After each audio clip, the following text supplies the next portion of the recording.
Durant le chaos sanglant de la période Sengoku, alors que les seigneurs de guerre japonais élevaient des châteaux sur les cendres de puissants clans qui s'effondraient sous le choc des lances et des épées, une figure émergea, se distinguant sur le champ de bataille. Un guerrier dont l'esprit était aussi acéré que sa lame, dont les ordres étaient suivis par ses hommes avec une ferveur quasi religieuse, son nom résonne encore aujourd'hui comme un symbole de stratégie, de discipline et de pouvoir. Il s'agit de Takeda Shingen. Connu comme le tigre de Kai, Shingen était plus qu'un daimyo. Il était un maître de la guerre, un administrateur avisé et un visionnaire. Avec sa célèbre bannière portant la devise « rapide comme le vent, silencieux comme la forêt, féroce comme le feu et immobile comme la montagne », il marcha sur des champs de bataille jonchés d'ennemis tombés et laissa une marque indélébile dans l'histoire militaire et politique du Japon. Rival d'Uesugi Kenshin, ennemi redouté de Tokugawa Ieyasu, respecté même par Oda Nobunaga, Shingen commandait par la force, l'intelligence et l'art d'unir le pragmatisme à l'honneur. Son règne sur la province de Kai devint un modèle d'administration et de loyauté, et son armée, une machine de guerre redoutée dans tout l'archipel. Ceci est l'histoire de Takeda Shingen, le guerrier devenu légende. Le Japon du XVIe siècle était une terre en flammes. Après l'effondrement de l'autorité centrale du shogunat Ashikaga, le pays plongea dans une ère de guerre constante, connue sous le nom de Sengoku Jidai, la période des États en guerre. Les seigneurs féodaux ou daimyos se disputaient le contrôle des provinces, des alliances et des châteaux. Aucune frontière n'était stable, aucune alliance durable. La trahison était monnaie courante, la violence la règle, et la survie dépendait autant de la ruse que de l'épée. C'est dans ce paysage de chaos et de fragmentation que s'épanouit l'un des clans les plus anciens et respectés du Japon, les Takeda, descendants directs de l'empereur Seiwa et fiers d'une lignée remontant aux grands généraux du passé. Établis dans la province montagneuse de Kai, au cœur de l'archipel japonais, les Takeda contrôlaient une terre de rivières glaciales, de pentes abruptes et de vastes pâturages, une géographie qui forgea des guerriers endurcis et résilients. Au centre de ce clan se trouvait Takeda Nobutora, un seigneur au tempérament féroce et aux ambitions immenses. Il avait consolidé son pouvoir sur Kai d'une main de fer, écrasant les clans rivaux et forgeant un ordre fondé sur la peur. C'était un homme rusé, mais aussi cruel et imprévisible, dont les méthodes laissaient même ses plus loyaux vassaux dans un état de tension constante. Pour Nobutora, le pouvoir était une question de domination absolue, y compris sur sa propre famille. Ce fut à l'ombre de cet homme qu'en l'an 1521 naquit son fils premier-né, Takeda Harunobu, un garçon qui un jour serait connu sous le nom de Shingen. La naissance de l'héritier fut accueillie avec soulagement par certains, avec anxiété par d'autres. Les chroniqueurs et les prêtres de l'époque relatent des présages dans les cieux et les champs, un tonnerre hors saison, des animaux agités et une étrange lueur à l'horizon. Mais comme il arrive souvent pour les hommes destinés à la grandeur, l'enfance de Harunobu ne serait pas marquée par la tranquillité. Sous le regard méfiant d'un père qui voyait en chacun une menace possible, même en son fils, le jeune garçon apprendrait que le chemin vers le pouvoir exigeait plus que le sang noble. Il exigeait du courage, une vision et, par-dessus tout, la détermination de rompre avec le passé. Dès son plus jeune âge, Harunobu apprit que la confiance était une monnaie rare et coûteuse. Son père, Takeda Nobutora, ne voyait pas en son premier-né un digne héritier, mais plutôt un rival potentiel. Avec un tempérament imprévisible et brutal, Nobutora n'hésitait pas à punir ses subordonnés avec violence, ni à humilier publiquement ceux qui lui déplaisaient. Son mépris pour son fils aîné était clair, et ses mots étaient tranchants comme des lames, lâches, faibles, il devrait se faire moine. Il répétait ses insultes devant conseillers et généraux, comme s'il désirait tuer le leadership de Harunobu avant même qu'il ne puisse éclore. Pendant ce temps, Le frère cadet Takeda Nobushige recevait les sourires et l'estime du père. Plus affable, moins ambitieux et apparemment plus facile à modeler, Nobushige devint le fils favori. Harunobu grandit en observant ce favoritisme se transformer en politique interne. Il se murmurait que Nobutora souhaitait remplacer son héritier légitime par celui qu'il jugeait plus contrôlable. Le jeune Harunobu vivait donc entouré d'une cour hostile, contraint de surveiller chaque mot et chaque pas. S'il n'était pas aimé de son père, il serait respecté des guerriers. S'il n'était pas choisi, il serait craint. S'il n'était pas guidé, il forgerait son propre chemin. Peu à peu, sous la tutelle de maîtres choisis parmi les meilleurs du clan, Harunobu commença sa formation. La discipline martiale fut le premier échelon. Il apprit à chevaucher, à tirer des flèches au grand galop, à manier le sabre avec une technique raffinée. Mais son esprit en voulait plus. Fasciné par les tactiques anciennes, il se plongea dans les enseignements de Sun Tzu.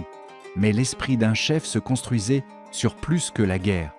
Harunobu fut aussi éduqué aux arts poétiques et religieux, comme le voulait la tradition chez les nobles guerriers. Il écrivit des vers mélancoliques, visita des monastères bouddhistes, débattit avec des moines zen. Il cherchait à comprendre non seulement comment conquérir un territoire, mais comment gouverner le cœur des hommes. Ainsi grandit le jeune tigre de Kai, rejeté dans l'enfance, forgé dans le silence, cultivé dans l'acier et les lettres. Personne ne l'appelait encore Shingen, le nom qui entrerait dans l'histoire. Mais ceux qui observaient attentivement le savaient. Le fils que Nobutora méprisait pourrait un jour s'élever assez haut pour éclipser son propre père. Ce fut en 1536, à l'âge de 16 ans, qu'il eut enfin sa première chance de faire ses preuves sur le champ de bataille, lors de la campagne contre le château de Kaizo, situé dans la région de Shinano, un territoire voisin de la province de Kai. La mission était commandée par son père, qui voyait dans cette expédition une manœuvre de plus pour renforcer sa domination et peut-être une occasion de tester ou même d'exposer les faiblesses de son fils. Harunobu fut envoyé avec un petit détachement, loin des positions centrales sur la ligne de front. C'était une fonction secondaire, presque symbolique, mais il ne se résigna pas à un rôle décoratif. Pendant le siège du château, Nobutora fit face à une résistance inattendue et décida de se retirer temporairement. Mais Harunobu, ignorant la retraite, maintint sa position avec ses hommes. Observant les défenses et se fiant à sa propre lecture du terrain et de l'ennemi, il décida d'agir. À la faveur de la nuit, il mena un assaut audacieux sur la forteresse qui culmina avec l'élimination du commandant ennemi, le guerrier aguerri Hiraga Genshin. La victoire fut inattendue et fulgurante, obtenue sans renfort et sans le soutien de son père, seulement avec l'instinct, le courage et la stratégie. Lorsque Nobutora apprit la victoire, sa réaction fut douce amère. Le père ne montra aucune fierté, mais de l'irritation face à la désobéissance et aux projecteurs désormais braqués sur son fils. Harunobu, cependant, gagna à cet instant quelque chose qu'il n'avait jamais reçu de Nobutora, la reconnaissance parmi les vassaux et les généraux du clan. Les anciens de la famille Takeda, habitués à des décennies de guerre, commencèrent à voir dans le jeune homme non seulement un héritier par le sang, mais par la vertu guerrière. Ils remarquèrent entre eux qu'il avait pris des décisions que de nombreux vétérans hésiteraient à prendre, et qu'il l'avait fait avec sang-froid, précision et bravoure. La campagne de Kaizo, bien que brève, changea tout. Harunobu cessa d'être le fils ignoré, le lâche dont son père se moquait, et se fit connaître comme un guerrier prometteur, peut-être même un chef légitime. Et en silence, comme à son habitude, il perçut aussi quelque chose d'essentiel. Le respect ne s'hérite pas, il se gagne, avec le sabre, avec le risque et avec la vision. Cette nuit-là, dans son camp, on raconte que Harunobu contempla la bannière familiale et écrivit un bref poème. « Nuit sans lune, le son de la victoire résonne plus fort que les cris d'un père. » Le pouvoir absolu vieillit rarement bien. au cœur des montagnes de la province de Kai, tandis que les champs s'épanouissaient sous les pluies printanières, les salles de la cour des Takeda commencèrent à devenir étouffantes. À l'intérieur, la tension se propageait à travers la cour, et son origine résidait dans le seigneur de guerre lui-même, Takeda Nobutora. Nobutora, déjà avancé en âge, restait ferme dans sa posture sévère et inflexible. Bien qu'il eût consolidé son pouvoir sur Kai, avec dureté et ruse, son commandement était de plus en plus perçu comme un fardeau par ses vassaux et même par sa propre famille. Ce qui fut autrefois de la force se mua en paranoïa. Ce qui avait été de l'autorité se transforma en instabilité. Et au centre de sa paranoïa se dressait l'ombre de son propre fils, Harunobu. Le garçon, qui avait déjà prouvé sa bravoure sur le champ de bataille, gagnait le respect des généraux du clan et le soutien des paysans et des fonctionnaires. Sa présence devint gênante. Nobutora, qui voyait des conspirations dans chaque murmure, commença à suspecter son premier-né, comme s'il était un ennemi de l'intérieur. Aux yeux du père, l'intelligence de Harunobu n'était que pure arrogance, sa popularité de l'insubordination, et même son zèle au service de son père était perçu comme une trahison déguisée. Des rumeurs commencèrent à circuler. Nobutora envisageait de déshériter Harunobu en faveur de son frère cadet, Nobushige, plus docile, plus prévisible, plus contrôlable. Cette possibilité fit parcourir un frisson dans les rangs des généraux vétérans. Ils savaient que Harunobu était l'héritier légitime, mais aussi le plus capable. Le remplacer serait comme détruire de leurs propres mains l'avenir du clan. Mais une rumeur en particulier déclencha un état d'alerte discret parmi les plus hauts membres de l'élite militaire. Nobutora prévoyait d'envoyer Harunobu comme invité, en pratique, un otage politique chez le clan Imagawa à Suruga. Un geste qui, sous le masque de la diplomatie, reviendrait à écarter Harunobu de l'échiquier, l'isolant en terre étrangère, loin de ses alliés, loin de ses racines. La cour de Kai se divisa alors entre ceux qui craignaient encore la colère de Nobutora et ceux qui commençaient à voir que l'avenir du clan pourrait dépendre d'une décision impensable, renverser leur propre seigneur. Dans les couloirs froids du château de Tsunashiki, la peur était le langage commun de tous ceux qui entouraient Takeda Nobutora, lequel au fil des ans était devenu imprévisible et toujours plus enclin aux actes de tyrannie. Son tempérament explosif et sa tendance à humilier même les plus loyaux avaient corrodé le respect qu'il avait autrefois inspiré. Il ne restait que la peur, et la peur, par nature, est traîtresse. Parmi les généraux vétérans, le sentiment était à un malaise grandissant. Beaucoup avaient servi aux côtés de Nobutora au cours des décennies précédentes, lors de campagnes âprement disputées pour unifier Kai et soumettre les clans rivaux. Ils avaient versé leur sang à ses côtés. Mais Nobutora avait commencé à exécuter d'anciens alliés avec des justifications de plus en plus fragiles. Un regard de travers, une parole malheureuse ou simplement la malchance d'être mal interprétés. Des noms qui avaient bâti le clan Takeda disparaissaient du jour au lendemain, remplacés par le silence et la peur. Au milieu de ce scénario tendu, une figure commença à se démarquer, Itagaki Nobukata, un conseiller avisé, un général expérimenté et un vétéran d'innombrables batailles. Parmi les autres vassaux, Nobukata inspirait un respect quasi révérencieux. Il était discret, patient et par-dessus tout pragmatique. Mais même lui savait que continuer à servir un seigneur erratique condamnerait le clan à la ruine.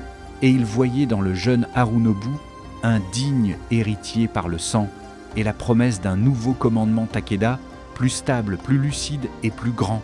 La conspiration qui prenait forme n'était pas au début motivée par l'ambition de ses participants, mais plutôt par un acte de survie collective.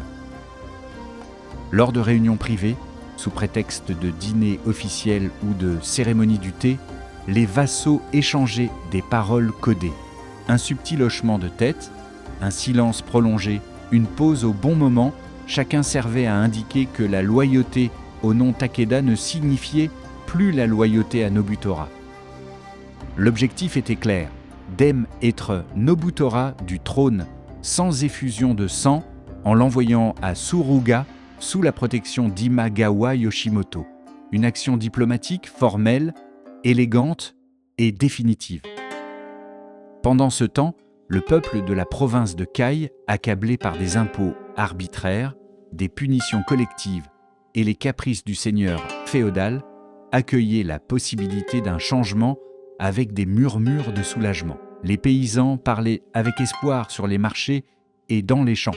Peut-être qu'avec le jeune Harunobu, nous aurons un temps de justice. Et tandis que Nobutora planifiait l'exil de son fils, ses sujets complotaient déjà pour l'exiler en premier. Le moment choisi pour le coup d'État fut sélectionné avec une précision chirurgicale.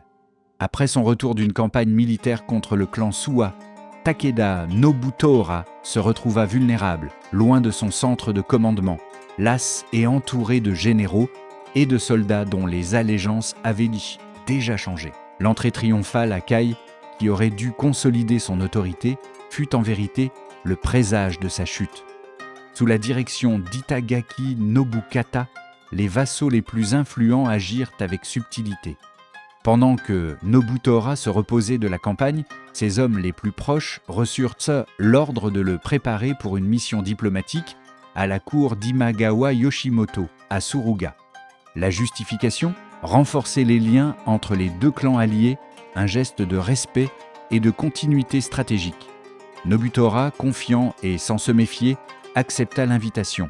Il monta à cheval, accompagné d'une escorte soigneusement choisie et supposément loyale, mais déjà acquise au nouvel ordre. La caravane traversa les montagnes en direction de Suruga, et une fois les frontières de Kai franchies, les portes se refermèrent derrière lui pour toujours. Nul sabre ne fut tiré, il n'y eut ni siège, ni barricade, ni résistance.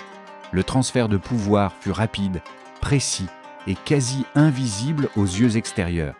Ce fut un coup d'État sans effusion de sang, mais d'une efficacité absolue, l'un des plus remarquables de l'histoire du Japon féodal. L'un de ses premiers actes en tant que nouveau daimyo, Harunobu agit avec rapidité et diplomatie. Il envoya des messagers à Imagawa Yoshimoto pour le remercier d'accueillir son père, conservant le ton d'un fils dévoué. La présence de Nobutora à Suruga fut présentée non comme un exil mais comme un geste de respect envers l'alliance. En public, Harunobu continua de se référer à son père avec respect, et Yoshimoto, satisfait de l'apparence d'ordre et de la stabilité du nouveau gouvernement, accepta la version officielle et n'envisagea même pas de rétablir son ancien allié. La paix fut maintenue, l'autorité préservée, et Kai, sous un nouveau commandement, commença à changer. À seulement 20 ans, Harunobu assuma le commandement absolu de la province de Kai. Il était jeune, mais pas inexpérimenté. Par conséquent, ses premières actions en tant que chef furent marquées par un équilibre entre réforme et continuité. Il réorganisa l'administration du clan, récompensant ceux qui avaient soutenu son ascension, tels que Itagaki Nobukata et Amari Torayasu, avec des postes de prestige et de commandement. Il redistribua les terres, ajusta les impôts et s'assura que les ressources soient réaffectées vers les champs et les forteresses. Mais il ne persécuta pas ceux qui avaient fidèlement servi son père. Au contraire, il maintint de nombreux anciens alliés de Nobutora à des postes administratifs et militaires, à condition qu'ils soient disposés à collaborer avec le nouvel ordre. Ce geste envoya un message puissant. Harunobu n'était pas guidé par la vengeance, mais par un objectif clair, apporter la stabilité et la grandeur à Kai et au clan Takeda. Il mit également en marche un processus de renforcement de l'identité du clan. Il affina les codes de conduite, raviva les liens spirituels avec les temples bouddhistes et les sanctuaires shintoïstes locaux et commença à diffuser la philosophie de la guerre qui allait bientôt définir sa légende. En quelques semaines, les tensions s'apaisèrent et les doutes se turent. Les généraux surent qu'ils avaient bien choisi. Le peuple autrefois opprimé voyait désormais dans le nouveau seigneur un chef qui écoutait, qui équilibrait la fermeté et la justice. Dans les montagnes de Kai, un nouveau rugissement commença à résonner. Non plus celui d'un seigneur tyran, mais celui d'un tigre patient et rusé, prêt à montrer ses griffes. En 1551, une décennie après avoir pris le commandement de la province de Kai et consolidé son domaine intérieur, Takeda Harunobu prit une décision qui surprit ses alliés et intrigua ses rivaux. Il renonça publiquement à son nom de naissance et adopta le nom monastique de Shingen. L'acte fut accompli lors d'une cérémonie d'ordination formelle en tant que moine laïque de l'école Rinzai du Zen, une tradition liée à la contemplation silencieuse, à l'autodiscipline et à la sagesse philosophique. À première vue, cela aurait pu sembler un geste purement spirituel, mais ceux qui connaissaient Harunobu comprirent que chacun de ces actes portait de multiples significations. Et celui-ci en particulier était autant une réinvention personnelle qu'une déclaration politique. Le nouveau nom n'avait pas été choisi au hasard. Shin signifie la foi, la confiance, la vérité. Jusqu'alors, il faisait partie de sa lignée familiale désormais. Il prenait une signification supérieure, presque spirituelle. Quant à Gen, il évoque le mystère, la profondeur, le principe caché des choses. C'était un nom chargé d'érudition, souvent associé aux moines, aux sages et aux figures d'autorité morale. Ainsi, Shingen devint plus qu'un nom, il devint un symbole. Ce fut aussi un geste de rupture. En devenant Shingen, le jeune chef se distanciait formellement de l'héritage de son père, Nobutora, dont la brutalité et le déséquilibre résonnaient encore dans la mémoire collective de Kai. Là où le père avait été craint, Shingen chercherait à être respecté. Là où Nobutora imposait, Shingen persuaderait. En unissant l'image du guerrier à celle de l'homme sage et spirituel, Shingen se rapprochait de la figure idéalisée du souverain zen, à l'instar des anciens shoguns Ashikaga, qui combinaient le sabre et le pinceau, le champ de bataille et le salon de thé. En s'alignant sur la tradition Rinzai, il ne cultivait pas seulement son âme, mais il revendiquait aussi pour lui-même une place dans la lignée des chefs les plus raffinés du Japon médiéval. Le peuple, habitué au silence stoïque de son seigneur, vit ce changement comme une élévation. Les moines des temples locaux, auparavant distants du clan, commencèrent à fréquenter sa cour. Et les seigneurs voisins comme Imagawa Hojo et Uesugi Kenshin réalisèrent que ce jeune homme de Kai n'était pas juste un autre général comme tant d'autres. Il était désormais un symbole d'ordre, de profondeur et de vision. À partir de ce moment, Kai cessa d'être simplement une province militairement forte pour devenir un centre de culture, de stratégie et d'autorité morale. Et ainsi, Shingen naquit, non du sang, non de la guerre, mais de la décision d'être quelque chose de plus grand que les deux.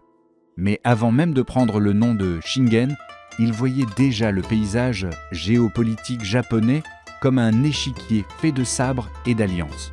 Ses campagnes devinrent plus sophistiquées, plus chirurgicales, plus efficaces. Après avoir consolidé son pouvoir à Kai, le chef du clan Takeda tourna son regard vers le nord, la province de Shinano. Shinano était vaste, montagneuse et morcelée, divisée entre d'innombrables clans locaux. Chacun gardant ses forteresses comme un petit royaume, la région offrait à la fois une opportunité et un défi. Prendre Shinano ne serait pas un coup unique, mais une séquence calculée de sièges, d'alliances et de ruptures. Shingen comprit dès le début que vaincre ces clans exigerait plus que la force militaire. Il fallait diviser les ennemis, négocier avec les pragmatiques et écraser les obstinés. Un par un, les seigneurs locaux seraient contraints de choisir entre la vassalité et la ruine. La première cible majeure fut le puissant clan Suwa, souverain de terres fertiles et de positions stratégiques. En 1542, après de rapides manœuvres, Shingen assiégea et conquit le château d'Uehara, forçant le seigneur Suwa Yorishige à se rendre. Au lieu de l'humilier publiquement, Shingen offrit un geste conciliatoire. Il prit sa fille comme concubine la jeune Koi Hime, qui lui donnerait plus tard un fils, Takeda Katsuyori, l'héritier du clan. C'était un geste qui mêlait pragmatisme politique et stratégie dynastique. En liant les destins des Takeda et des Suwa, Shingen absorba le territoire et neutralisa les ressentiments. Mais tous les clans ne se rendraient pas avec des gestes de paix. Parmi les ennemis les plus féroces se trouvaient les Murakami, dirigés par Murakami Yoshikiyo, un commandant talentueux qui opposa une résistance déterminée. Lors de batailles comme celle de Tuishi, les armées de Shingen firent face à des difficultés inattendues, subissant de lourdes pertes. C'est dans ce contexte que la discipline de l'armée Takeda brilla, avec ses corps d'infanterie disciplinés, sa cavalerie bien entraînée et l'usage croissant des armes à feu importées du sud. En 1550, Shingen prit le château de Katsurao et avec lui, il déstabilisa l'axe de pouvoir des Murakami. Yoshikiyo, vaincu mais pas anéanti, s'enfuit chercher de l'aide extérieure, une démarche qui entamerait un autre chapitre de l'histoire de Shingen, encore à venir.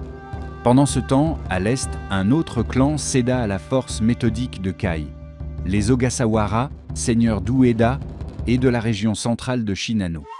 Bien que plus connus pour leur tradition culturelle que pour leur force militaire, les Ogasawara résistèrent avec dignité. Mais en 1553, le château de Fukashi, le futur Matsumoto, tomba sous le siège implacable des Takeda. Ce fut un coup symbolique. Avec la chute des Ogasawara, Shingen scella sa domination sur le cœur de Shinano. Entre les batailles et les marches, les alliances maritales et les accords secrets dessinèrent également la carte. Shingen n'hésitait pas à offrir des parentes comme épouses à des alliés potentiels ou à accueillir des nobles vaincus en échange de leur loyauté. C'était un chef qui utilisait le pinceau avec la même habileté qu'il maniait la lance. Vers la fin des années 1550, Shinano, autrefois une mosaïque de seigneurs indépendants, était devenue partie intégrante du corps politique de Takeda Shingen. C'était plus qu'une victoire territoriale, c'était la construction d'un nouvel ordre à l'intérieur du Japon. Et au centre de ce nouveau domaine se dressait la figure d'un homme qui était à la fois daimyo, moine, commandant et stratège. Shingen n'était plus seulement le seigneur de Kai, il était désormais le maître des montagnes. Conquérir des territoires n'était que le début. Garder ces territoires unis, productifs et loyaux était le véritable test de leadership. Takeda Shingen, plus qu'un général invincible, se révéla être un souverain méticuleux, réformateur et profondément conscient des besoins du peuple. Tandis que ses contemporains se contentaient du butin de guerre, Shingen bâtit des institutions, des lois et des systèmes, jetant les bases d'un domaine durable. Son administration fut marquée par un profond sens de l'ordre et de la fonctionnalité, même au milieu des tumultes de la période Sengoku. En prenant le contrôle de Kai et de Shinano, Shingen mit en œuvre une série de réformes qui transformèrent l'intérieur montagneux en un centre de stabilité et de prospérité. Parmi ces initiatives les plus notables figuraient les réformes fiscales et les systèmes d'irrigation. Shingen savait que l'eau était le pouvoir, et il investit massivement dans des projets d'irrigation comme le Kanazuka et dans une série de barrages artificiels qui garantissaient le contrôle des inondations et la fertilisation des champs. Cela augmenta non seulement la production agricole, mais réduisit également la dépendance aux importations de riz, renforçant l'autosuffisance du clan. Pour Shingen, la terre et la justice étaient inséparables. Il centralisa le système juridique avec des tribunaux locaux et des codes administratifs clairs, protégeant les paysans des abus des samouraïs et des fonctionnaires. Il créa des registres détaillés des impôts et des possessions, distribuant les terres de manière plus équitable entre les vassaux et les petits propriétaires. Ces décisions judiciaires devinrent réputées pour leur fermeté et leur impartialité. Il était possible pour un paysan de voir sa plainte contre un membre de la noblesse être entendue sérieusement. Mais la gouvernance de Shingen ne se limitait pas à la bureaucratie. Il comprenait le rôle de la spiritualité comme un axe de cohésion sociale. Son affiliation à l'école Zen Rinzai était publique et cultivée, se reflétant dans des cérémonies, des retraites et un soutien aux temples locaux. De plus, il entretenait des relations étroites avec les ascètes de la tradition Shugendo, qui parcouraient les montagnes de Kai et de Shinano en tant que gardiens de la moralité et de l'ordre. Ces figures religieuses aidèrent à diffuser l'image de Shingen comme un seigneur béni, proche des cieux et du peuple, équilibrant l'autorité militaire avec une aura presque sacrée. Takeda Shingen n'était pas seulement un souverain efficace ou un brillant stratège, c'était une figure publique magnétique qui inspirait la loyauté, l'admiration et la peur. Son charisme provenait de la rare combinaison d'une intelligence pratique, d'une maîtrise de soi et d'une détermination inébranlable. Il vivait avec modération, évitait les luxes inutiles et maintenait une routine quasi spartiate. Il était connu pour être accessible à ses vassaux, mais exigeant. Il ne tolérait pas l'incompétence, mais savait reconnaître le mérite, même chez les hommes d'origine modeste. Sa relation avec ses fils était austère, mais zélée, et avec ses épouses et concubines marquée par le respect. Shingen comprenait aussi le pouvoir des symboles. Aucun n'était plus puissant que la bannière de guerre des Takeda, où l'on pouvait lire en 4 idéogrammes la maxime qui guidait sa vie et ses armées. Vent, forêt, feu, montagne. Inspiré de Sun Tzu, la devise résumait sa philosophie de la guerre et du gouvernement. Rapide comme le vent, pour attaquer avant que l'ennemi ne s'en rende compte. Silencieux comme la forêt, pour avancer avec harmonie et discrétion. Féroce comme le feu, pour frapper avec une force écrasante. Immobile comme la montagne, pour tenir une position avec une discipline inébranlable. Cette devise était le miroir de son âme. Sous la direction de Shingen, le clan Takeda n'était pas seulement craint, il était respecté, admiré et, dans de nombreux cercles, même vénéré. Aux confins de ces provinces, les moines et les paysans parlaient de leur seigneur avec révérence, et même ses ennemis reconnaissaient. Tant que Shingen serait en vie, Kai ne tomberait pas. Mais il y avait un homme qui ne craignait pas le célèbre tigre de Kai. C'était le dragon d'Echigo, le légendaire guerrier Uesugi Kenshin. Le puissant Takeda Shingen, le tigre des montagnes de Kai, et Uesugi Kenshin, le dragon d'Echigo, étaient géographiquement destinés à se heurter. Le clan Takeda, établi à Kai, poussait vigoureusement vers le nord, s'emparant des régions fertiles de Shinano. Au nord de Shinano, toutefois, s'élevait la forteresse d'Echigo, où régnait Kenshin. L'ascension de Shingen menaçait l'équilibre fragile des provinces septentrionales. Plus qu'un simple différend territorial, se dessinait l'affrontement de mondes distincts et d'hommes plus distincts encore. Shingen était le stratège silencieux. Il prenait ses décisions à froid.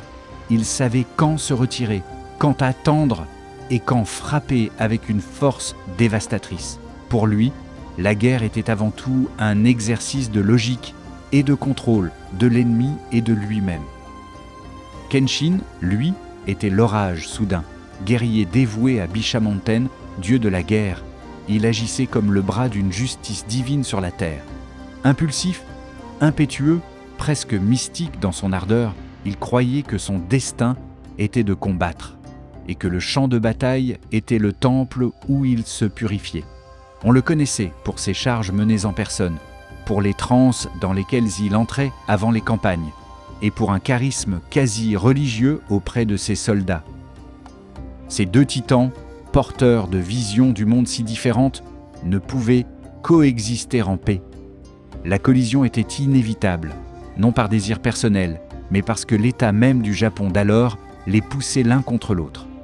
La rivalité commença sans épée tirée par des mouvements subtils.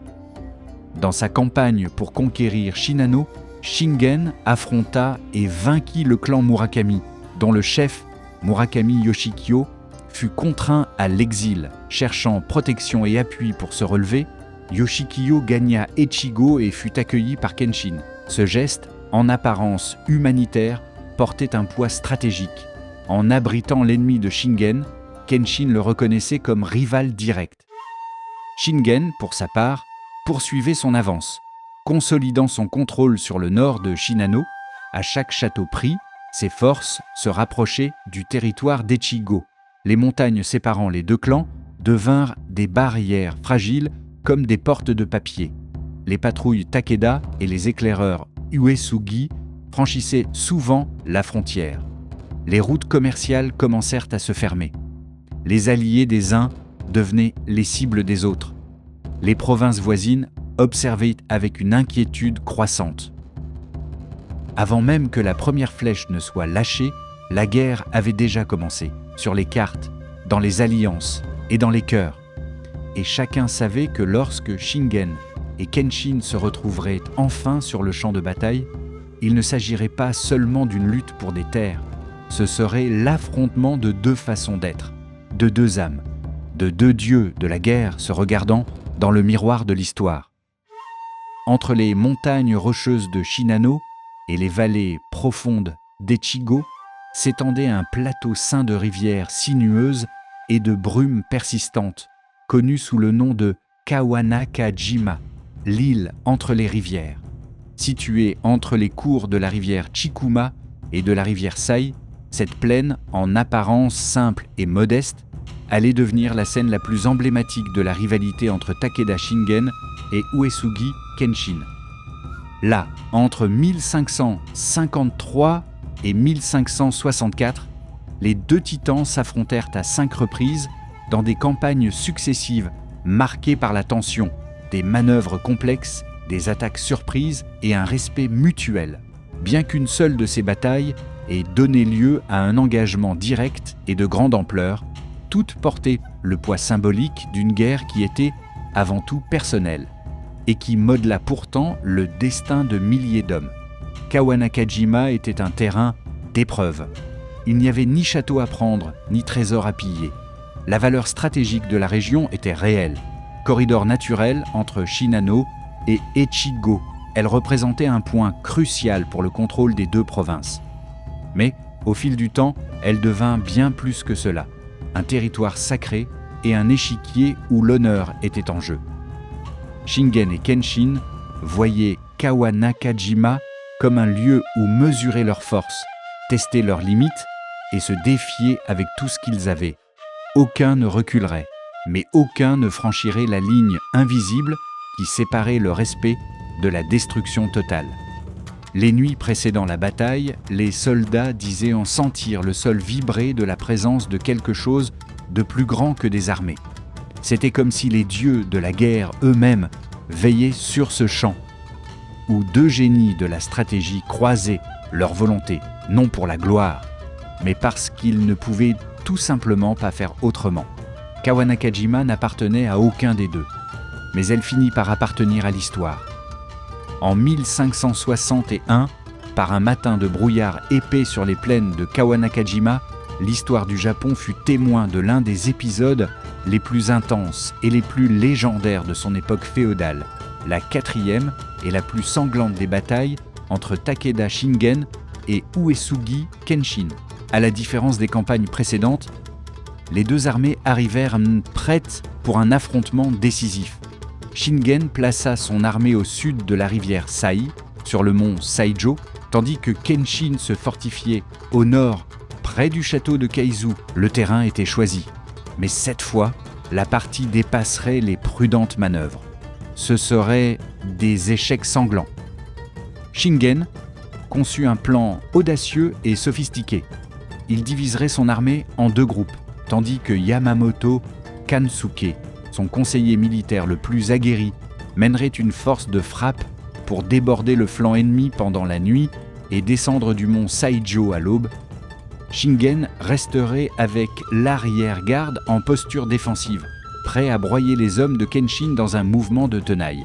La manœuvre était risquée, fondée sur la prévision des mouvements et sur une coordination totale. Shingen avait foi dans la discipline de son armée et dans la précision du plan. Cependant, Uesugi Kenshin, avec l'instinct d'un guerrier qui voit au-delà des cartes, renversa les attentes. Dans le silence de l'avant-aube, tandis que la force de flanc de Yamamoto se mettait en place pour l'encercler, Kenshin lança toute son armée dans un assaut éclair directement sur le camp central de Shingen. Le camp Takeda, encore en pleine réorganisation après la division des forces, fut pris par surprise. La confusion fut totale. Le battement des tambours se noya dans les cris, et bientôt la boue se mêla de sang. Ce fut le chaos absolu. Au plus fort de la bataille, l'impensable se produisit. Kenshin, à la tête de sa cavalerie, s'enfonça si profondément dans les rangs adverses qu'il atteignit le poste de commandement de Shingen. Avançant l'épée à la main, le seigneur d'Echigo porta un coup direct à son rival. Shingen, surpris, n'eut pas le temps de tirer son sabre. Il leva son tessen, un éventail de guerre en fer, et para le coup à la dernière seconde. Le second coup glissa sur son armure au niveau du bras.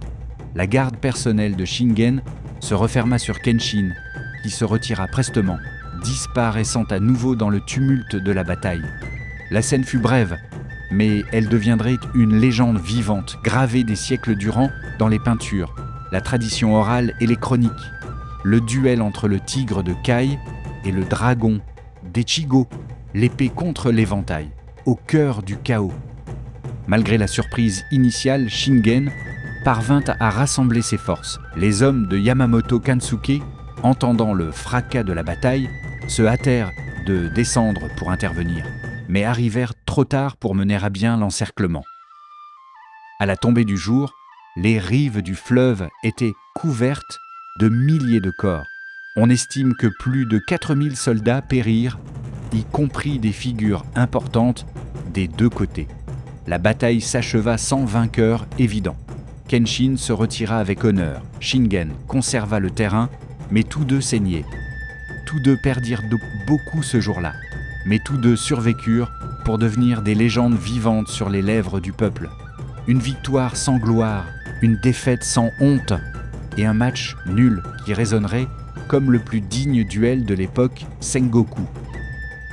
Jamais plus, ils ne s'affronteraient avec une telle intensité. Mais ce matin, voilé de brume et d'acier, à Kawanakajima scelleraient à jamais les noms de Shingen et Kenshin comme les plus grands rivaux du Japon. Dans le monde brutal du Japon féodal, où les trahisons étaient si courantes et les alliances ne duraient qu'une saison, la rivalité entre Takeda Shingen et Uesugi Kenshin fut marquée par quelque chose d'extrêmement rare, le véritable honneur. Malgré les batailles féroces, les pertes irréparables et le sang versé entre leurs armées, il n'y eut jamais le poison de la haine entre eux. Au contraire, avec le temps, naquit entre les deux un respect si profond qu'il devint admiration. En période de trêve, les présents circulaient entre les deux camps. D'un côté, chevaux de guerre, armures de cérémonie et étoffes rares. De l'autre, fines épées, rouleaux religieux et précieuses provisions. Chaque échange était un geste de reconnaissance. Je te vois et je te respecte. L'épisode le plus célèbre de cette relation se produisit loin du champ de bataille. Lors d'un blocus économique mené par des daimyo hostiles à Shingen, la province de Kai fut privée de sel, bien essentiel pour conserver les aliments. Quand Kenshin apprit la situation, il fit un geste qui défiait toute logique de guerre politique. Il envoya des caravanes chargées de sel pour garnir les greniers de son rival. La justification de Kenshin est restée dans les mémoires comme un exemple de pureté guerrière. Ce n'est pas avec le sel qu'on vainc un ennemi, c'est avec l'épée. Ainsi, même sans que l'un ne triomphe définitivement de l'autre, Shingen et Kenshin l'emportèrent ensemble, car ils léguèrent au Japon non seulement des récits de guerre, mais le modèle d'une grande rivalité forgée de fer, de boue, de silence et de respect. À partir de 1570, Takeda Shingen n'était plus seulement un seigneur puissant, il était un possible unificateur du Japon.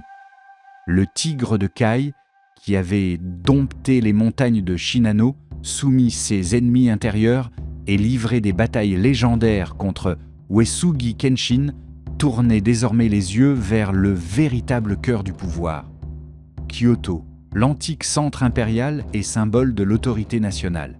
Mais la route pour y parvenir exigeait de percer des murs de fer. ce qui signifiait la guerre contre les deux plus grands obstacles au sud, le clan Imagawa qui contrôlait Suruga et la puissance montante de Tokugawa Ieyasu, allié d'Oda Nobunaga. Shingen savait que son heure était venue. Il était respecté par ses alliés, craint par ses ennemis et aimé de ses soldats.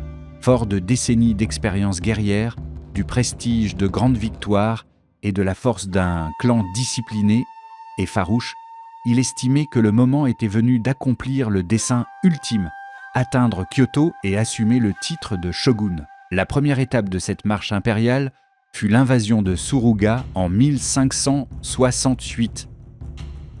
Autrefois tout-puissant, le clan Imagawa, affaibli par la mort tragique d'Imagawa Yoshimoto à la bataille d'Okehazama, où il fut vaincu par Oda Nobunaga en 1560, avait sombré dans des crises successives de succession et de perte d'autorité. Avec précision et rapidité, Shingen frappa les châteaux de Suruga et s'empara de Sunpu, le centre administratif des Imagawa. En quelques mois à peine, le territoire fut annexé au domaine Takeda, consolidant sa position littorale et coupant un lien important entre les Tokugawa et leurs alliés. La destruction des Imagawa montra à tout le Japon que Shingen était désormais le plus puissant des daimyo indépendants. Suruga sous contrôle, Shingen se prépara à franchir la ligne la plus dangereuse, la frontière avec Mikawa, domaine du jeune et ambitieux Tokugawa Ieyasu, qui commençait à s'affirmer comme stratège capable et allié d'Oda Nobunaga. En 1572, Shingen marcha avec son armée dans la campagne décisive visant à atteindre Kyoto en tant que chef naturel d'une ère nouvelle. La réponse d'Ieyasu fut rapide. Il fortifia ses positions et se prépara à affronter l'ennemi à Mikatagahara, une plaine aux abords de Hamamatsu. La bataille qui s'ensuivit fut brutale et rapide. Par des tactiques de choc et une grande mobilité, Shingen écrasa l'armée Tokugawa en décembre 1572, infligeant une défaite humiliante au jeune Ieyasu. Le seigneur de Mikawa fut contraint de se replier dans le château de Hamamatsu, qu'il garda délibérément portes ouvertes et torches allumées. Ruse psychologique qui troubla les commandants Takeda et évita un siège. Avec la victoire sur les Tokugawa, l'arrière était sécurisé et la route de Kyoto semblait enfin ouverte. Après la victoire de Mikatagahara, Shingen entama son avance vers la capitale impériale. Oda Nobunaga, percevant le danger, suspendit ses campagnes dans d'autres provinces afin de renforcer la ligne défensive le long de la rivière Tenryū et de préparer une riposte à la progression des Takeda. Nobunaga savait que si Shingen atteignait Kyoto, cela signifierait la fin de sa propre domination et peut-être la naissance d'un nouveau shogunat mené par le tigre de Kai. Shingen, toutefois, ne se faisait aucune illusion sur la facilité. Il savait que la conquête de Kyoto serait ardue. La ville était gardée par des armées loyales à Nobunaga, et le shogun lui-même, Ashikaga Yoshiaki, observait tout avec anxiété, attendant de voir quel chef sortirait vainqueur de cette course finale. Ce que nul n'aurait pu prévoir, pas même l'homme qui défiait le destin, c'est que l'ennemi le plus dangereux ne se trouvait ni dans un château, ni sur un champ de bataille, mais en son propre corps. Lors de la marche vers Kyoto, Shingen tomba malade. Son état empirait de jour en jour. Certains parlent de tuberculose, d'autres évoquent des complications rénales. Une chose est sûre, bien que très affaibli, Shingen continua de donner des ordres, planifiant, rêvant, tandis que les étendards Takeda claquaient au vent en direction de Kyoto, l'âme même de l'armée semblait s'assombrir. Derrière l'expression ferme et les ordres calculés, Shingen se consumait. Une maladie perfide avait commencé à le terrasser. Ce fut une souffrance constante, toux profonde et sèche, fièvre nocturne, fatigue, qu'aucun repos ne pouvait guérir. Et pourtant, il ne céda pas.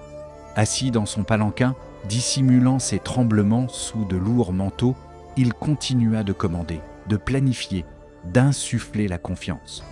Mais les généraux les plus proches lisaient la vérité dans son regard. le tigre de Kai mourait en marche. La campagne ralentit. Les ordres se firent plus rares, les haltes plus fréquentes. Les soldats, dévoués à leur seigneur, ne comprenaient chante pas ces lenteurs. Beaucoup croyaient à quelques tactiques élaborées. D'autres, plus attentifs, devinaient dans le calme du camp le présage de l'irréversible. Au printemps 1573, près de la rivière Tenryu, Shingen donna son dernier ordre. Il appela à ses côtés ses généraux les plus fidèles et, avec une lucidité remarquable, organisa déjà son absence. « Ma mort ne doit pas être annoncée. Cachez-la au monde. Si les ennemis l'apprennent, ils attaqueront avec assurance.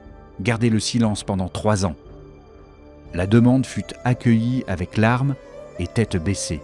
Takeda Shingen, l'homme qui avait vaincu de nobles guerriers, brisé des portes de châteaux et transformé des champs de bataille en légendes, se retira de la vie en silence.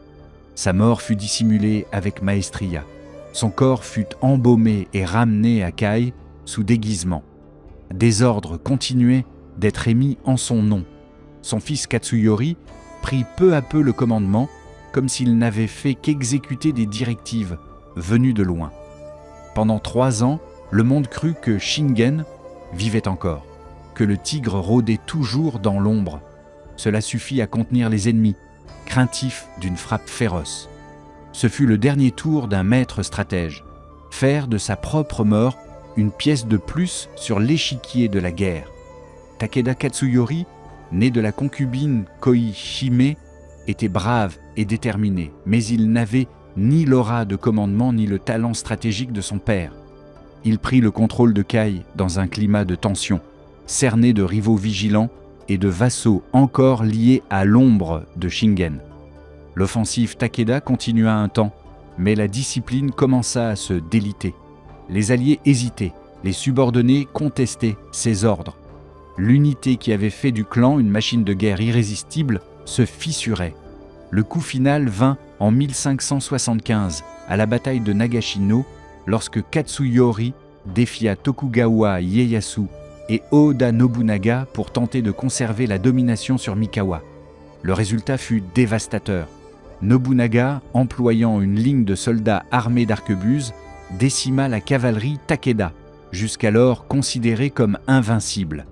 Ce fut la fin de la suprématie absolue de la cavalerie et l'aube de l'ère de la poudre. Le clan Takeda, jadis craint dans tout le Japon, commença à s'effondrer.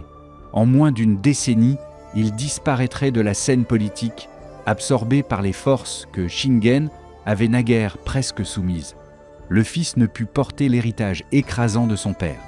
Même plusieurs siècles après sa mort et la chute de son clan, Takeda Shingen demeura un grand exemple d'idéal de commandement, maître de l'équilibre entre force et raison. Tokugawa Ieyasu, qui hériterait du Japon, étudia ses stratégies, a répété souvent que la discipline de l'armée Takeda n'avait pas d'égal. À l'époque Meiji, lorsque le Japon chercha des héros nationaux, il fut exalté comme un modèle de vertu militaire. Comparé à Napoléon Bonaparte pour son génie tactique et son leadership charismatique, il en vint à être appelé dans l'imaginaire populaire le Napoléon du Japon. Aujourd'hui, son nom résonne dans des statues, des drames historiques, des films, des animes et des jeux. À Kofu, l'ancienne capitale de Kai, sa silhouette équestre domine la place de la gare, les yeux de bronze fixés vers l'horizon, comme s'il veillait encore sur son peuple. Mais par-dessus tout, Takeda Shingen survit comme une leçon éternelle de pouvoir, qu'un chef se mesure non seulement à ses conquêtes, mais à la manière dont il mène les hommes, défend la justice et meurt avec honneur. Ainsi s'achève l'histoire de celui que l'on appelait un tigre, un guerrier qui combattit en stratège, régna en réformateur et mourut en légende.